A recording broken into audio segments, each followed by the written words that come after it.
All right, tonight we got one of my favorites, Jennifer Welch. She is so good.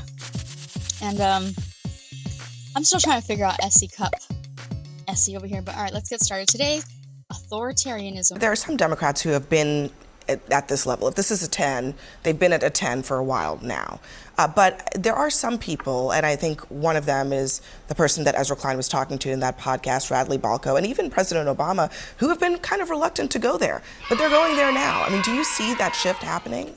Definitely. It's definitely happening. You see complete moral collapse of the United States government. The cabinet meeting with 3.5 hours of superficial praise is so cringeworthy. He's attacking the Fed. He's attacking all of our institutions. He's eliminating FEMA.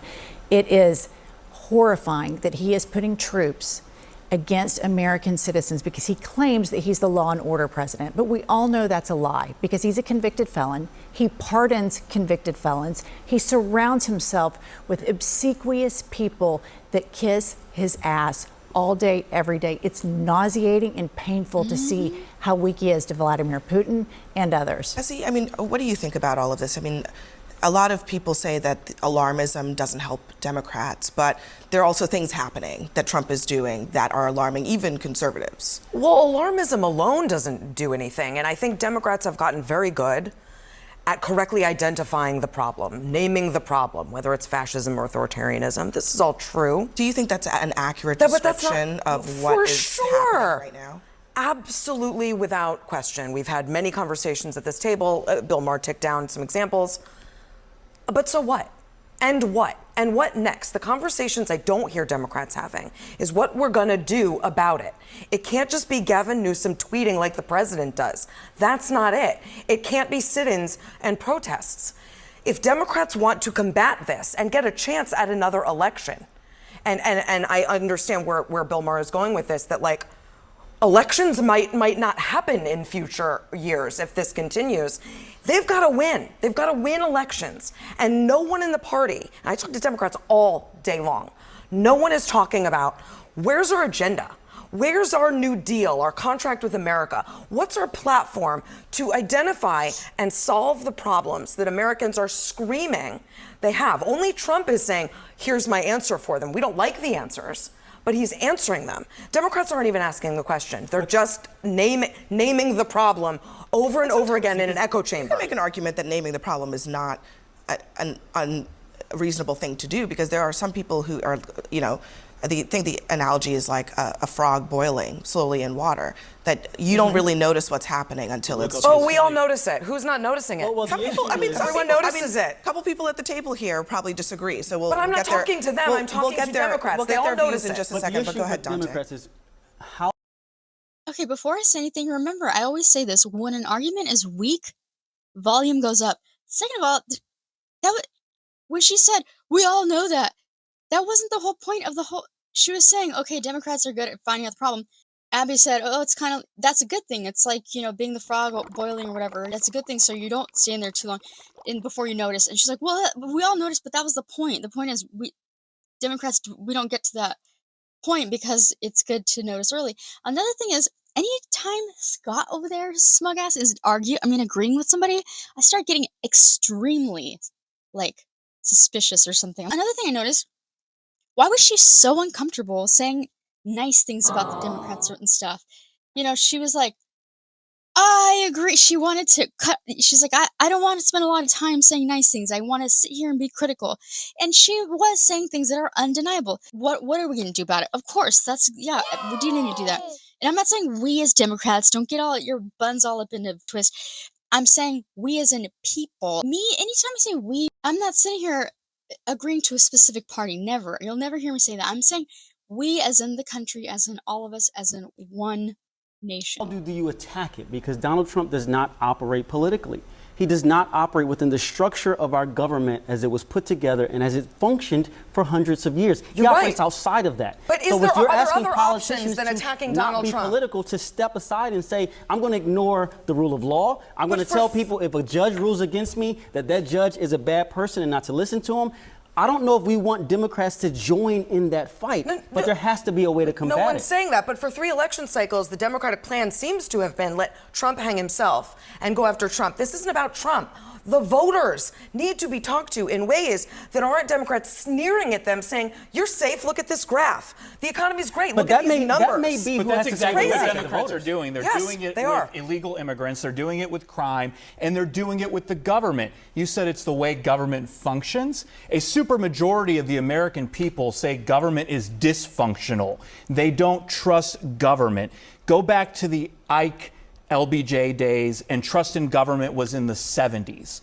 Today, it's in the 30s. The low water mark, and I think it's delicious that Barack Obama is weighing in, the low water mark during the era was 10% when Barack Obama was president. Only 10% of Americans trusted government. That's what propelled Donald Trump into the White House. He's being responsive to the problems that Americans are facing. You can't trust government. And he's enforcing the laws that are on the books. We can talk Putting about troops those in numbers. Washington is the law. You can't He has trust the right to government do when they that. call in Republican leaders from Indiana and say, hey, you have to figure out a way to redistrict so that we can get more seats. That's not how government And is is supposed to 100% work. legal in the state of Indiana. You can do that. There's no prohibition. Now, whether they will do it or not, I think this I don't is know. hold on. This is You guys all protect it by saying, well, it's legal. Well, it's legal.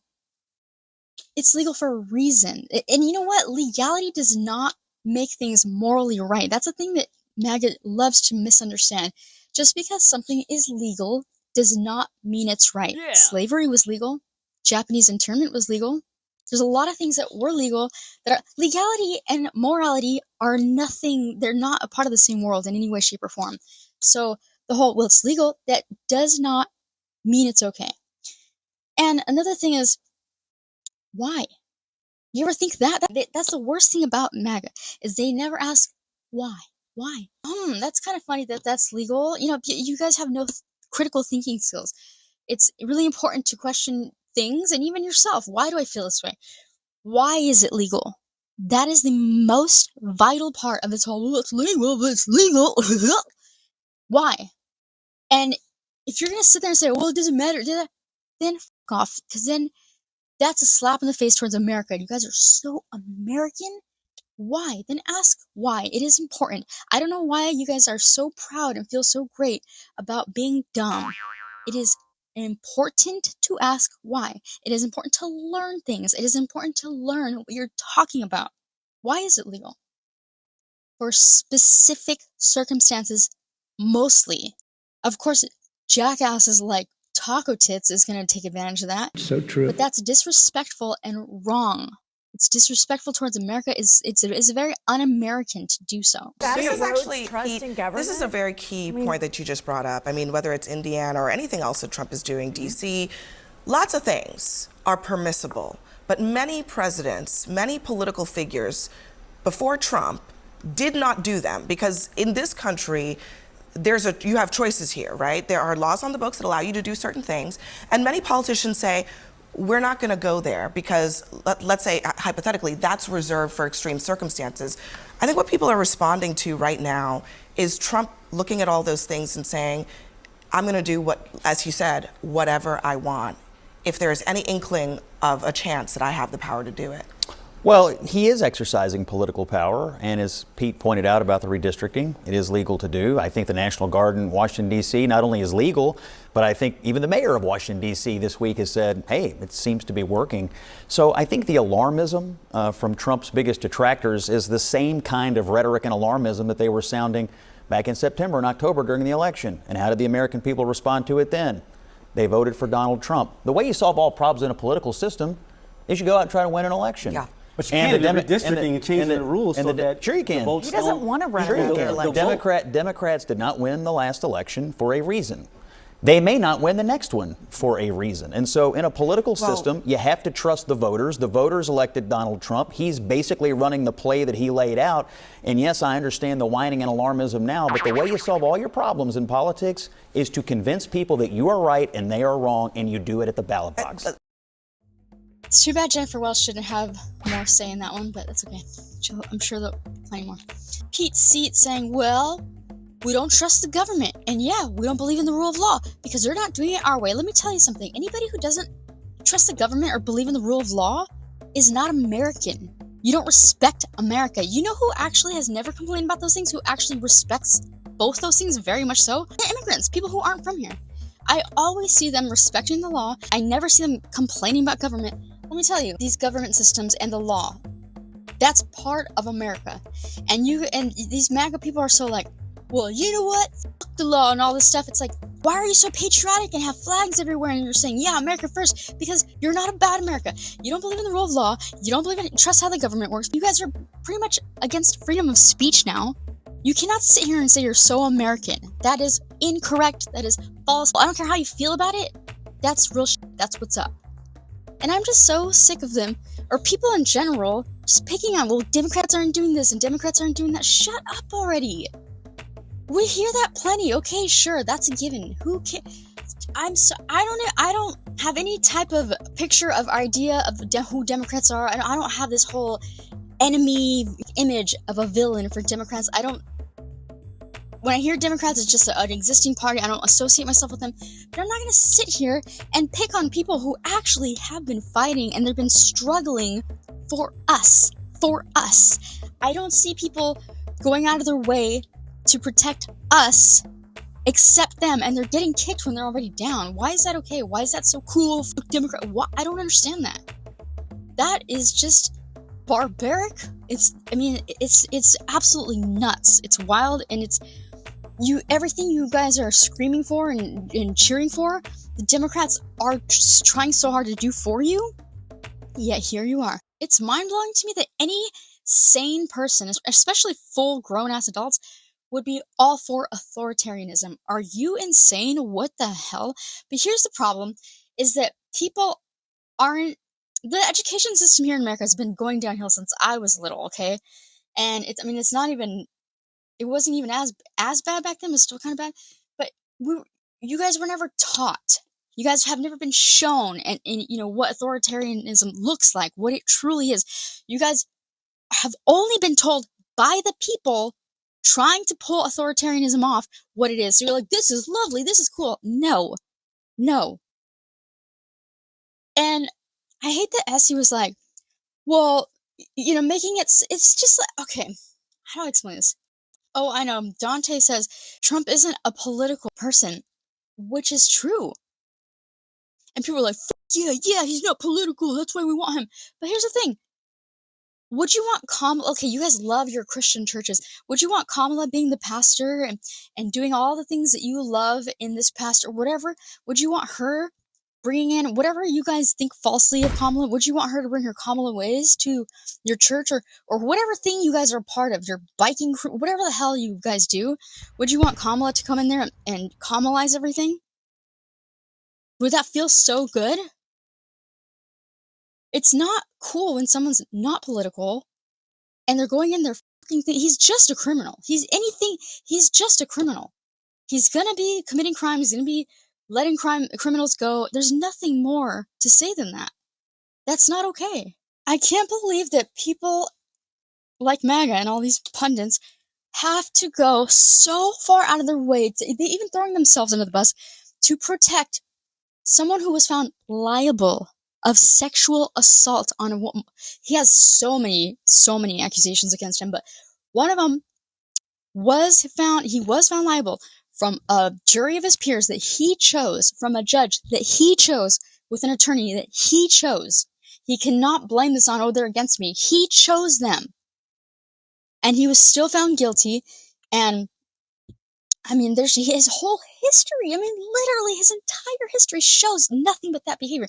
And you guys make fools out of yourselves, and you guys don't even care. You guys literally make total jackasses out of yourselves to strive so hard to protect him. Why? Any other person on the face of this earth says, I've raped a woman, even if they had the same thing going on, I don't see anybody else saying, well, maybe he's a nice guy. Maybe he wouldn't do. What the hell? When people are found liable for rape, they're rapists. And nobody's ever argued that. If they went through court and there was all this evidence and the jury, everything was there, then what's the problem?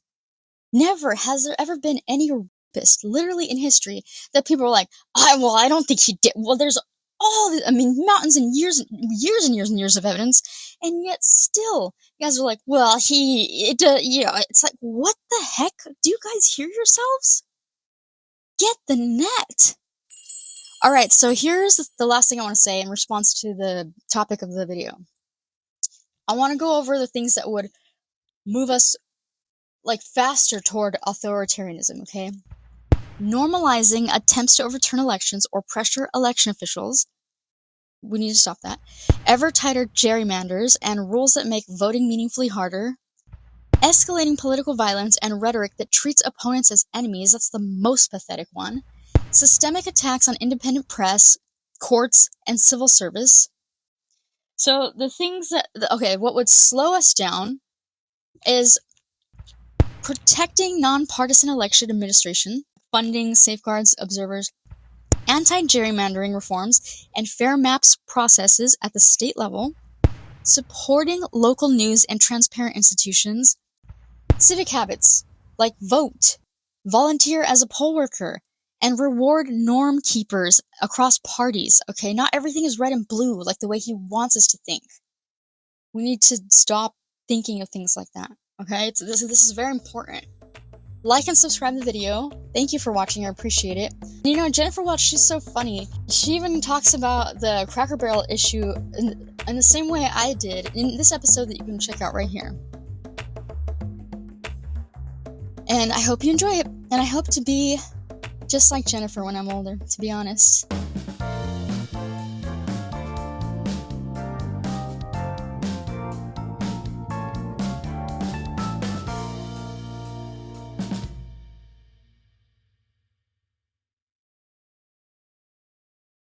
Got your data, dumbass. Do not come. Do not come.